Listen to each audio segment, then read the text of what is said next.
bonjour à toutes les personnes qui nous verront avec YouTube. Donc on est en direct sur la visioconférence ici. Donc le thème aujourd'hui qui m'a été demandé par Patricia était les blessures du passé. Et donc comme d'habitude je n'ai pas préparé vraiment cette intervention. Et on va regarder ensemble ce que ça peut dire par rapport à ça. Et puis aussi si vous avez des questions et aussi si vous avez des informations ou des questions, vous pourrez les mettre en commentaire. C'est toujours hyper intéressant d'enrichir d'autres communications entre nous. Donc par rapport aux blessures du passé, c'est quelque chose qui qui est le point commun, je dirais, à tout être humain. Déjà, on va parler des humains. Tout être humain qui vit la vie qu'on vit actuellement. Donc on a forcément des blessures du passé. Donc même si on a eu une enfance toute rose, etc., on a forcément des blessures et je vais vous dire pourquoi. Donc sachant que je tiens beaucoup à repréciser toujours en fait que aujourd'hui donc on est dans un temps et que seul ce temps existe, d'accord? Le temps où on discute maintenant, c'est le seul qui existe puisque jamais personne n'a pu aller dans le passé là et jamais personne pourra aller faire, mettons, demain, d'accord, concret, avec son corps physique, etc. Donc ce qu'il faut bien avoir conscience, c'est qu'on parle maintenant de souvenirs finalement, qui peuvent être très traumatisants, qui peuvent être, ça n'enlève rien du tout au côté traumatique et émotionnel, c'est juste qu'il faut bien se rendre compte qu'on est maintenant. Pourquoi? Parce qu'en fait, on est conditionné dans un certain moule, on va dire, global, sociétal et de l'éducation, etc. Et qui fait qu'on a des pensées qui émergent du fait de ce conditionnement. Et ces pensées ont toujours tendance à nous ramener dans le passé. Et j'ai envie de dire même, justement, quand on a vécu quelque chose de traumatisant, je le vois par des personnes que j'accompagne actuellement de manière personnalisée. Quand on a des traumatismes qui sont encore présents, eh bien, on va avoir un mental très fort qui nous ramène dans ce traumatisme ou dans ce quelque chose qu'on a vécu qui n'était vraiment pas agréable. Donc, je ne sais pas si vous en souvenez, mais si par exemple, vous avez vécu quelque chose d'assez désagréable, une séparation, quelque chose avec le travail, enfin quelque chose de... ça peut être bien sûr un deuil d'un animal, ou enfin toutes ces choses-là. Pendant quelques temps, ça nous hante, si bien qu'on pourrait même en rêver, etc. Et c'est très très présent, alors qu'on est bien dans quelque chose qui s'est passé. Et c'est pour ça que c'est important, quand ça revient dans le moment présent, eh bien, de ne pas le fuir déjà, et puis de le prendre en compte totalement. Et ça peut être quelque chose de très ancien. Là, il y a une personne aussi que je vois qui ressasse quelque chose depuis, je ne vous dis pas de bêtises, depuis 22 ans. En fait, elle fait un rêve et en fait, on s'aperçoit, parce qu'elle m'en parle maintenant, que c'est toujours le même rêve, tout le temps, tout le temps, tout le temps. Et donc, ça veut bien dire qu'à un moment donné, il s'est passé quelque chose. Et ce quelque chose n'a pas pu être pris en compte aussi parce que on ne peut pas toujours prendre en compte au moment où c'est. Donc la vie est bien faite, ça se met un peu de côté, mais ça réémerge. Alors il peut y avoir des situations de maintenant qui nous y font penser, voire qui nous font revivre d'une autre manière, comme les mêmes un peu schémas qui se reproduisent. Pas exactement pareil, mais qui vont nous refaire comme plonger dans une blessure, je veux dire n'importe quoi, d'abandon, d'injustice, ou pas forcément ces blessures-là, mais... Et on a l'impression qu'on revit en fait quelque chose, c'est cyclique, mais en fait c'est pas une impression, c'est vraiment vrai. Donc c'est quelque chose de cyclique. Et à un moment donné, on se réveille comme ça dans notre vie d'adulte, plus ou moins, on est plus ou moins, on va dire, mature par rapport à ça. Et on est capable de se dire, mais mince, en fait, moi j'ai envie d'être heureuse, j'ai plus envie de revivre ce problème au niveau du travail, j'ai plus envie de revivre ce problème au niveau de mes enfants ou au niveau de l'amour que j'arrive pas à rencontrer, etc. Et on se dit, j'ai plus envie de vivre ça. Et en fait, on comprend pas trop. On se dit, mais qu'est-ce qui se passe? J'ai l'impression que je refais des choses. J'ai l'impression que j'ai les mêmes réactions alors que je voudrais plus les avoir, etc. Donc tout ça peut venir à la racine, à la racine, à la racine de blessures qu'on a eues jeunes ou dans le passé. Mais je voudrais quand même vous dire que donc pour toutes les personnes qui ont une enfance parfaite, etc., par exemple, et bien qu'une des grandes blessures quand même qu'on oublie, je trouve, de parler souvent, moi je trouve que c'est hyper important, ben, c'est la naissance.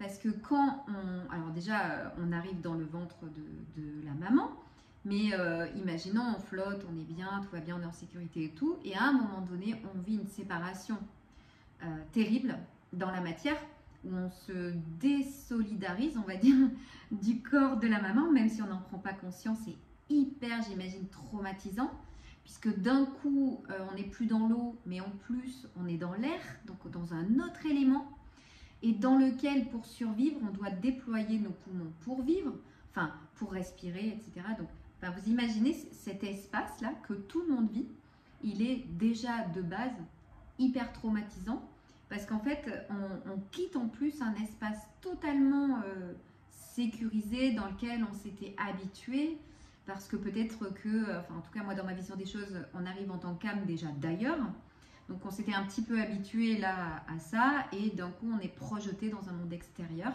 où petit à petit, les mois suivants, on va se rendre compte que on est bien un être à part entière, et que finalement, on n'est pas l'extension de la maman, on est vraiment un petit être plongé dans ce monde, et on doit commencer à correspondre à nos modèles, donc que sont nos parents ou une tati ou une mamie, et petit à petit l'école, etc. Donc on doit sans arrêt finalement s'adapter, j'ai envie de dire, au monde extérieur, sans jamais,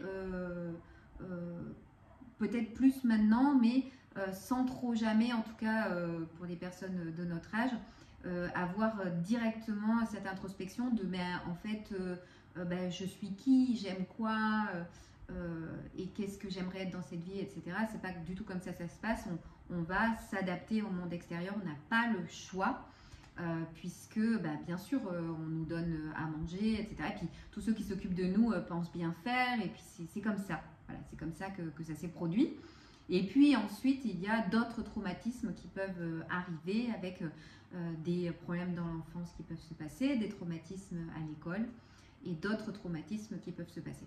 Donc du coup, j'ai envie de dire que même quelqu'un qui a vécu une vie sans problème apparent a vécu ça, et aussi toutes ces adaptations qui, même si elles ne sont pas conscientes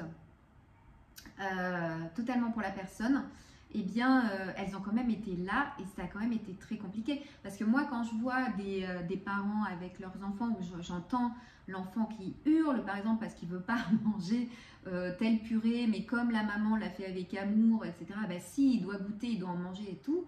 Donc, en fait, on voit bien qu'on ne prend pas en compte que peut-être que l'enfant n'a pas faim, peut-être que l'enfant n'aime pas ce goût-là, peut-être qu'il en mangerait volontairement s'il était pris d'une autre manière, sans le côté, de toute façon, tu n'as pas le choix.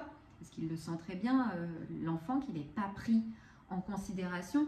Donc attention, je ne parle pas du tout de faut laisser tout faire, enfin voilà, chacun ses convictions, chacun fait comme il veut.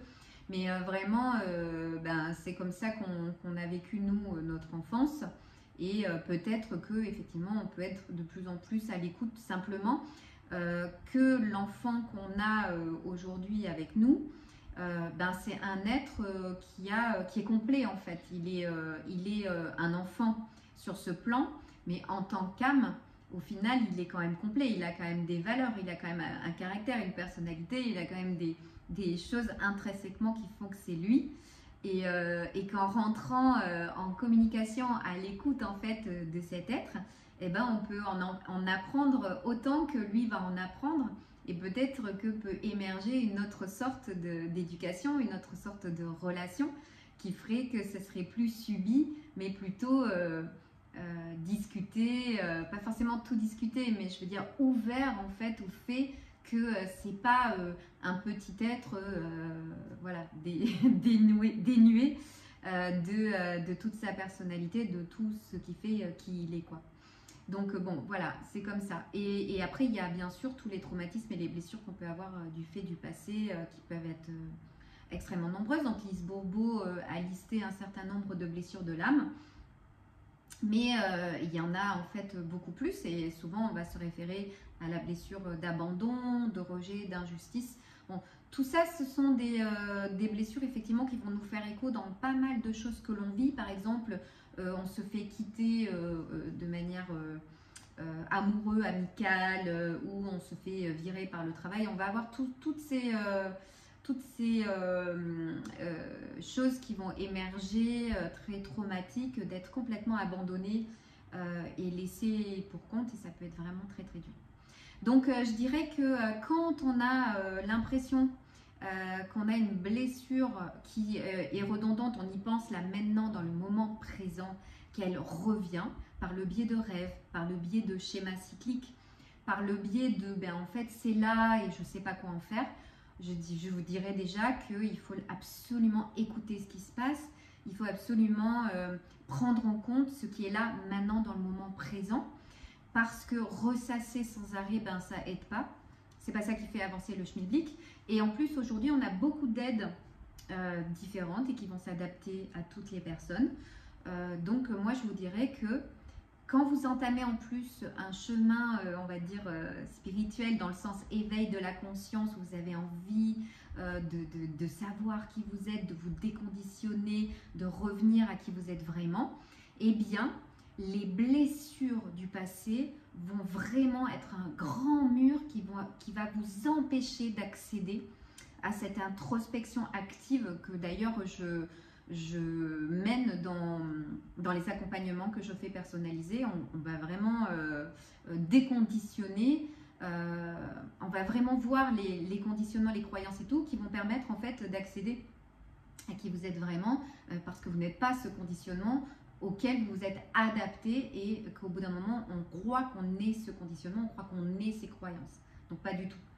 Mais les traumatismes vont vous empêcher en fait de vous déconditionner, évidemment. C'est comme si vous aviez des énormes gardiens devant les portes qui vont dire non, non, non, non, non, on ne va pas toucher la structure actuelle de ce que tu penses être, même si c'est que des pensées, des croyances, tant qu'on n'a pas résolu ces gros trucs en fait. Parce que ça serait trop dangereux, dans le sens où ça mènerait à un inconfort tel que ça pourrait être pour certaines personnes très sensibles, quoi, et limite oui, un gros burn-out, une dépression, etc. Donc de toute façon ça va vous en empêcher, ça va faire des warnings de ne pas toucher à la structure actuelle, donc ça va faire beaucoup de résistance. Peut-être que vous allez vous reconnaître là-dedans. Si vous avez entamé un chemin d'éveil et tout, et que vous sentez des grosses résistances, vous n'arrivez pas à avancer, vous êtes comme bloqué, regardez s'il n'y a pas des choses qui se passent. Donc les moyens de voir, c'est déjà de voir s'il y a beaucoup de pensées, beaucoup de mental, des rêves qui reviennent et tout, dans votre vie, des choses qui ne vous plaisent pas, où vous vous dites justement, je vais introspecter, je vais voir ce qui se passe. Oui, mais peut-être qu'il y a des choses déjà à voir dans votre enfance à vous, ou dans votre vie à vous, des choses qui n'ont pas été pardonnées, qui n'ont pas été pacifiées, qui n'ont pas été accueillies, totalement réglées. Et ça, c'est vraiment très, très, très important parce que ça va être vraiment bloquant en fait. Et peut-être que vous demandez aujourd'hui pourquoi vous bloquez et que là, vous allez vous dire, ah d'accord, ok, il va falloir que je m'occupe de ça. Donc, il y a plein de possibilités aujourd'hui. On peut tout simplement aller voir tout ce qui est du domaine psychologique, etc., psychologue, psychothérapeute, par d'autres biais comme, je sais pas, l'art-thérapie, comment on appelle ça, j'ai plus les mots. Plein de techniques, vous savez, où vous êtes allongé, vous détendez, on vous met de la musique, ça va déclencher des émotions, il y a plein de possibilités en fait. Il y a l'hypnose aussi, les techniques d'EFT quand il y a des gros traumas. Donc il y a beaucoup de techniques, les soins énergétiques et tout. Mais un soin énergétique, ça ne va pas suffire. Il faut vraiment aussi conscientiser, parler, et amener à la lumière de notre conscience déjà qu'il y a ce traumatisme à régler. Parce qu'une fois qu'on veut bien accepter et accueillir qu'il y a ces blessures à régler, eh bien vous allez comme ouvrir des portes invisibles, où c'est comme si vous disiez à l'univers, à la vie, en ouvrant ces portes en disant bah oui j'ai ça à régler, c'est comme si vous disiez à l'univers ok bah maintenant je veux bien que tu m'apportes comment les régler. Et vous pouvez demander amène-moi la thérapie qui me convient, amène-moi le thérapeute qui me convient, amène-moi tout simplement ce par quoi je dois passer pour arriver à mieux vivre ça, voire carrément l'accepter, le pardonner, et que ce soit quelque chose que quand j'y repense, je me dise ah oui, je peux bien vivre avec ça, maintenant j'ai plus cet émotionnel quand j'y pense qui fait que ça me serre dans le ventre ou ça me met en colère. Certains ont beaucoup de colère vis-à-vis de leurs parents, par exemple quand ils ont vécu des choses dans l'enfance qui leur ont pas plu. Beaucoup de gens ont de la colère. Et il y a un déni aussi, je discute avec des gens des fois qui me disent non mais j'ai pardonné, etc. Mais dès qu'on en parle, il y a cette colère qui arrive et qui dit non mais c'est pas normal, etc. Donc c'est bien d'aller fouiller, d'aller un petit peu plus au fond. Et par exemple, une technique sympa, ça peut être aussi de passer par l'écriture pour voir ce qui sort.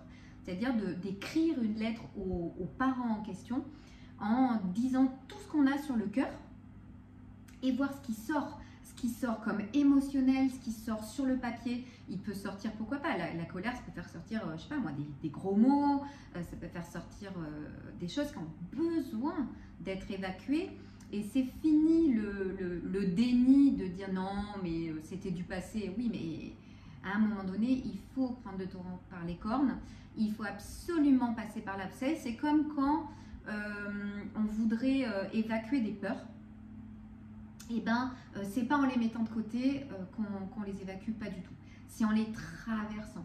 C'est en voulant bien les voir et en traversant en fait ce brouillard sombre qu'on devient quelqu'un d'autre qui s'est vraiment transformé, qu'on devient quelque part plus fort. Pourquoi? Parce qu'en fait, on a embrassé ces parties de nous qu'on trouve sales, par exemple. Ça peut peut-être vous parler.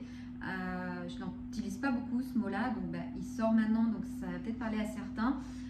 On se sent sale ou on trouve que c'est sale. Pourquoi? Parce qu'il y a des gros mots associés, parce qu'il y a des émotions qu'on n'a pas trop le droit d'avoir qui sont associées. Et pourtant, pour transcender ça, il faut les accueillir.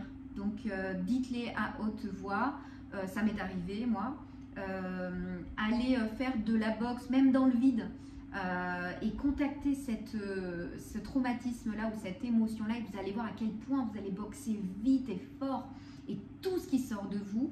En fait, l'important, c'est d'aller contacter cette énergie et de regarder comment elle veut s'exprimer. Ne laissez pas le mental et toutes les peurs vous empêcher d'y aller. Au contraire, posez le mental quelques instants et allez voir directement l'émotion dans le corps. Ça peut être ça aussi. Moi, je travaille beaucoup avec ça. C'est extrêmement libérateur.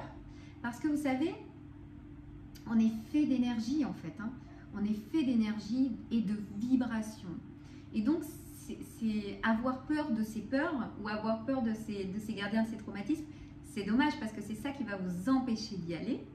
Et c'est quand on s'empêche d'y aller qu'on croit que la peur est énorme ou qu'on croit que le traumatisme est énorme, alors qu'en fait, c'est quelque chose qui est dans nos cellules, qui est vraiment engrammé physiquement dans nos cellules et qui a juste besoin d'être embrassé, vu, pris dans les bras, boxé pour l'éliminer, courir, tout ce qui est bon pour vous en fait. Mais certainement pas que vous allez avancer en étant dans le déni et en disant je verrai ça plus tard. Ça, c'était bien un certain nombre d'années, mais si vous êtes là à m'écouter, si vous êtes là, c'est qu'à un moment donné,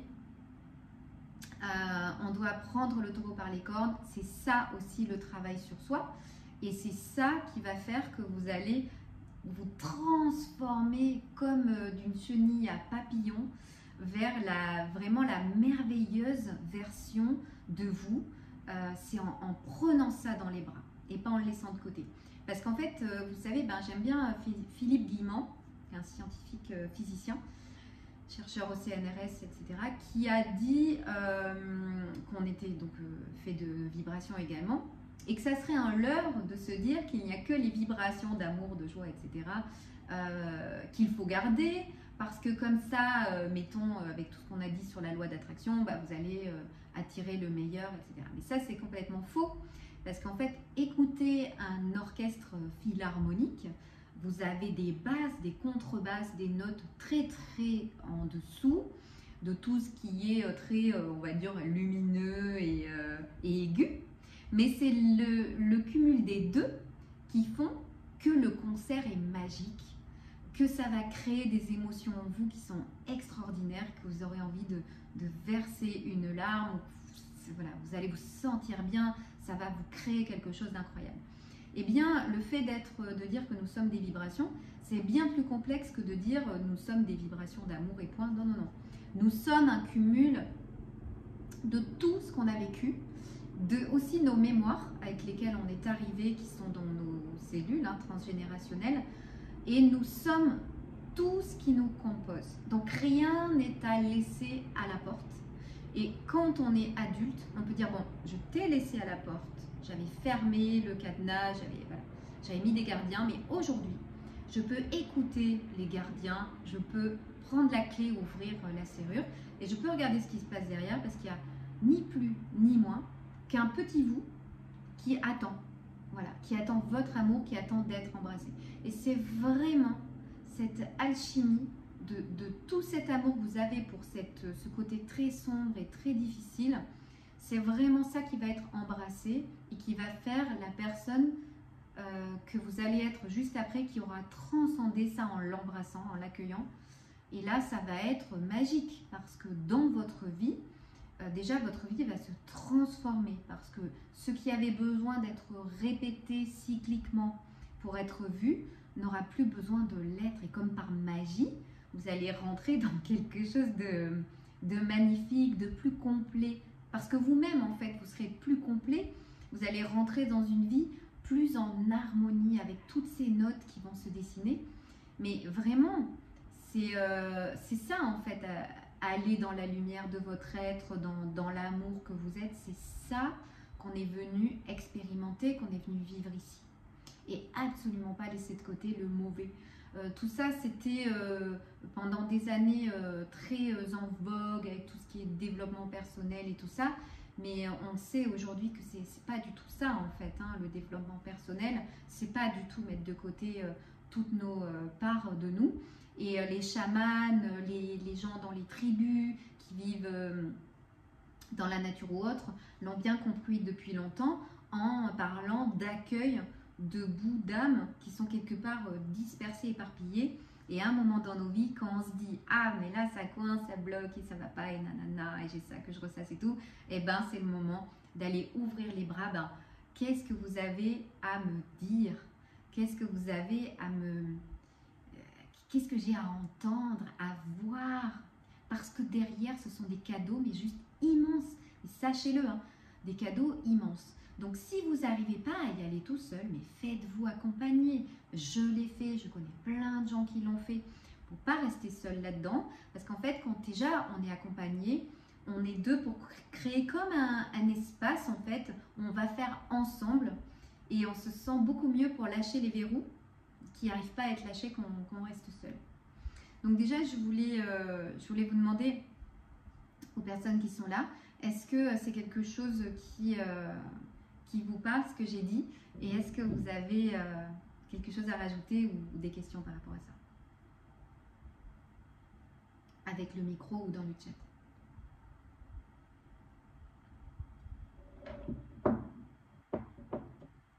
Est-ce que vous voyez ce que je veux dire par le fait d'avoir des gardiens aux portes? Parce que vous voyez, souvent on dit on a la porte, on a la clé, mais des fois on ne sait pas quelle clé va dans quelle serrure, à quel moment, pourquoi surtout en bloc on n'y arrive pas alors qu'on aimerait tellement y aller. Est-ce que ça vous a apporté déjà un petit éclairage par rapport à ça?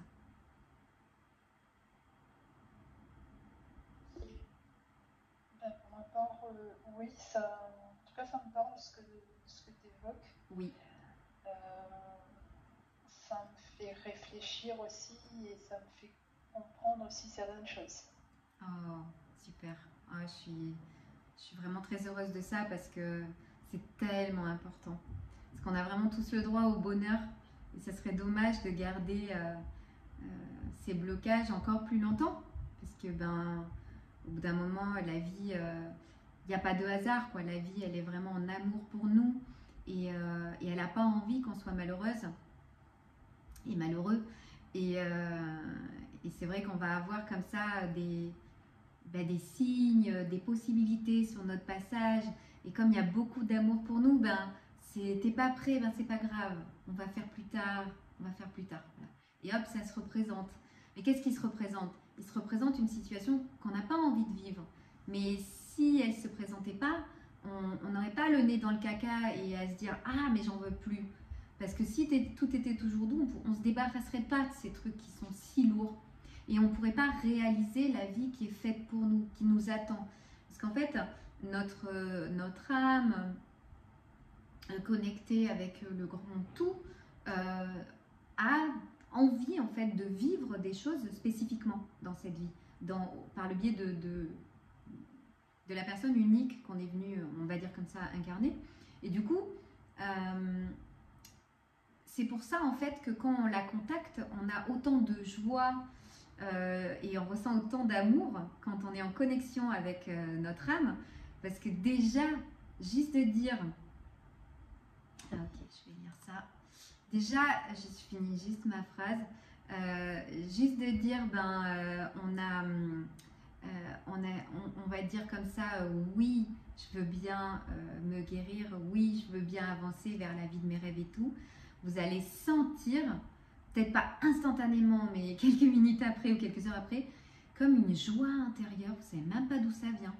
Mais parce que votre âme, vous l'avez contactée en disant ça. C'est-à-dire, vous lui dites ok, quoi. Ok. Et ok pour avoir les éléments pour y arriver. Mais juste le ok, c'est qu'elle est tellement heureuse de rentrer en connexion avec nous que ça fait une joie qui est indescriptible. Alors, la difficulté pour moi est de reconnaître une blessure transgénérationnelle et comment la nettoyer. Ouais. Ben, après, alors pour aller plus dans le détail, ben, si tu veux noter le genre de blessure, tu peux là, parce que de toute façon, je ne cite pas de nom. Hein. Mais la reconnaître, ben, déjà, si tu parles comme ça, c'est que tu as conscience d'en avoir une. D'accord? Donc, c'est très simple. C'est qu'à partir du moment où on a conscience, qu'on a quelque chose qui nous bloque, tu vois, tu parles de nettoyage, donc tu sens que tu as quelque chose qui te bloque en fait, ok?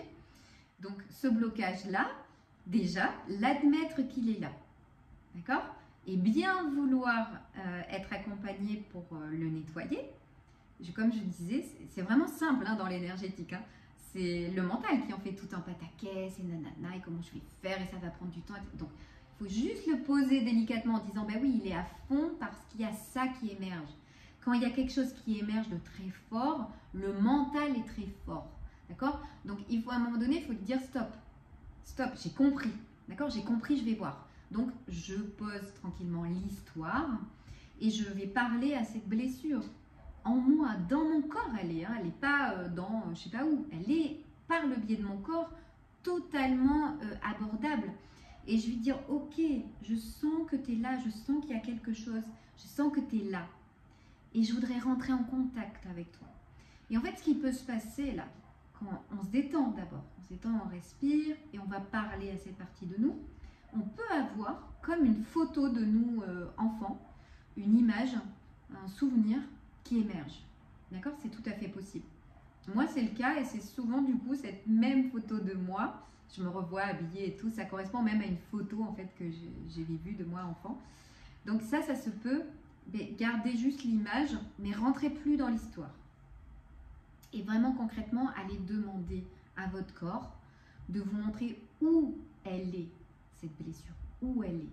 Et que vous voulez bien la ressentir. Donc on quitte le domaine de la pensée de l'histoire pour dire je veux bien te ressentir. Et là, on est dans le corps émotionnel, on n'est plus dans le corps mental. C'est-à-dire on redescend d'un cran. Regardez bien, quand on est dans les pensées, le corps mental, c'est le dernier corps avant les corps spirituels. Donc on est déjà bien perché. Et les gens vont vous dire qu'ils sont cartésiens et qui, non, ils ne croient pas à leur... Oui, mais quand on est dans le mental, on est perché déjà. Quand on est dans le corps émotionnel, on revient plus près du corps physique. Après, on a le corps éthérique sur lequel on agit quand on fait un soin énergétique. On est à quelques centimètres du corps physique. Et après, on est dans le corps physique. Donc, quand on dit « qu'est-ce que je ressens ?» Tu es où, chère blessure? Je veux te ressentir. On revient dans le tangible, dans le corps physique. Et on quitte cette espèce d'histoire mentale, cette soupe mentale qui nous emmène hyper flyé, quoi. D'accord? Et donc, on demande au corps de la ressentir. Et là, quand le corps, il vous montre que c'est dans une partie du ventre, dans une partie du dos, dans l'épaule ou je ne sais où, eh bien, moi, ce que j'accompagne à faire aux gens, et là, c'est énorme, c'est de se mettre avec. De ne pas vouloir changer ce qui est là. On est toujours dans l'accueil total de la sensation qui émerge. Et au début, si on parle de blessure, de traumatisme qui est là depuis longtemps, au début, vous pouvez avoir l'impression que c'est très léger. Vous ne sentez pas grand-chose. Okay, c'est normal. Imaginez que c'est un petit vous qui a peur, qui en trouve un tout petit peu la porte, qui se dit « mais vraiment, on va me laisser sortir, etc. » Et qu'est-ce qui se passe derrière? Ouh là là, il y a beaucoup de lumière, etc. Oui, la lumière, c'est vous, c'est l'amour qui accueille ce petit vous enfermé dans le noir depuis si longtemps. Et il n'y a pas à culpabiliser là-dedans. C'est comme ça. C'est comme ça que ça devait se faire. Et donc, vous allez ouvrir un petit peu la porte, vous allez donner la possibilité à cette sensation de venir. Est-ce que pour toi, c'est plus clair? Dis-moi si pour toi, c'est plus clair. Donc, une fois qu'on est avec, eh bien, on va rester avec sans vouloir la changer. Dis-moi si tu veux parler. Hein. Oui, c'est beaucoup plus clair. Oui. Ouais. Tu vois, dès qu'on quitte la soupe mentale pour revenir au corps physique et dire à cette blessure, mais t'es où? Moi, je veux bien te ressentir maintenant. Tu vois, avec tout ton amour pour toi et que ça va être, mettons, on va parler très clairement. Donc, imaginons, c'est dans le ventre. Eh bien, tu portes ton attention sur ton ventre et t'attends. Et ton intention doit être claire, c'est je t'accueille. Je ne sais pas comment, je ne sais pas qui, je ne sais pas quoi, je t'accueille. Je t'ouvre les bras. Tu peux dire aussi je t'aime, viens me voir, je t'écoute. Tous ces mots sont bons, trouvez ceux qui sont les mieux pour vous. C'est surtout que on n'a pas l'habitude d'accueillir. En fait, quand c'est une blessure, on n'a qu'une envie, c'est de s'en débarrasser. Ouais. En fait, c'est pas la bonne attitude. Exactement. Elle est là pour nous apporter quelque chose et pour nous faire grandir. Oh oui, et tu vas voir, tu vas halluciner sur ta transformation, sur les cadeaux, les miracles derrière. Tu vois? Parce que quand tu restes avec, comme tu n'es pas une petite chose, comme tu es une parcelle du divin, de la conscience, enfin on prend les mots qui te vont, mais tu es vraiment ça en fait, hein, eh bien le fait de se mettre avec soigne. C'est l'accueil même. En fait, on s'appelle accueil. Et on se fait croire qu'on est le refus. Donc le fait de se mettre avec, ça veut dire oui. Tu vois? Et en fait, c'est qu'on a... Oui. Pardon. Vas-y. C'est qu'on n'a pas été éduqué à ça. Non. On a été éduqué quand on a mal, ou alors quand quelqu'un nous fait du mal, c'est toujours l'autre le méchant. Oui. Alors que finalement, c'est des leçons de vie. Et s'il n'y avait pas toutes ces épreuves-là, on ne servirait à rien sur Terre finalement. Oui, parce que en fait, tant qu'on est avec tous ces fardeaux, on ne comprend pas bien le sens de la vie. On ne comprend pas bien, ça nous alourdit, on n'est pas bien. Tu vois, que dès que tu dis oui, que tu te mets avec cette sensation. Donc aujourd'hui, peut-être que ça va être, mettons, un petit quelque chose dans le ventre, hein, et puis on se met avec. Mais on n'en a plus peur parce qu'on sait que c'est que de la lumière. On sait que c'est que nous en fait. C'est que nous avec nous. C'est que de la lumière en fait. Mais c'est juste qu'elle a été recouverte d'un filtre qu'on a dit, hop, non, ça c'est trop difficile, on le met de côté. Et c'était très bien jusqu'à maintenant. Mais si on a conscience que c'est quand même que de la lumière, où on a dit non, on s'en occupe pas, on verra plus tard, et bien quand on fait ça, et que petit à petit on permet de se déployer ça, et s'il faut plusieurs jours, il faut plusieurs jours. C'est-à-dire qu'on va y revenir, qu'est-ce que je ressens? Ça peut être avant de s'endormir, qu'est-ce que je ressens? Mais c'est magique. C'est que là, vous êtes en train d'ouvrir les bras à qui vous êtes. Ce qui fait que ce que toutes les personnes se demandent, mais comment je pourrais avoir plus confiance en moi, comment je pourrais plus m'aimer, comment c'est, comment là. Mais ça va se faire naturellement. Par le oui à vous, à ça, ça va grandir tout seul. Tout. Parce que, en fait, tous ces petits nous auxquels on a dit non jusqu'à présent, c'est ce qui fait qu'on n'a pas confiance en nous. Parce que ces petits nous n'ont plus confiance en nous. C'est pour ça qu'ils ne vont pas venir tout de suite, d'un coup. Ça va se faire doucement. Et la confiance va émerger. La foi, même en la vie. On va trouver la vie de plus en plus belle. Et alors, comme par magie, bien sûr, vous savez que moi, je prône le fait, et je le vis, que le monde intérieur n'est pas séparé du monde extérieur. Je dirais même qu'il émerge, le monde extérieur de votre monde intérieur. Mais carrément, en fait, Frank Lovey, il disait même qu'on était notre propre univers, chacun. Donc c'est beau de dire ça. C'est à vous de vous occuper de votre propre univers et vous allez voir toute votre vie changer. Ah, comme par hasard, c'est plus fluide là. Ah, comme par hasard, j'ai plus de communication avec mon mari. Ah, comme par hasard, moi je le vis avec une personne que j'accompagne là. Sa fille de 3 ans faisait caprice sur caprice pour tout. C'est en train de changer tout seul. Et on ne s'est pas attelé à la relation avec sa fille. Pas du tout. On s'est occupé que de la maman et de son monde intérieur à elle. Donc vous voyez que c'est incroyable quand même. Incroyable.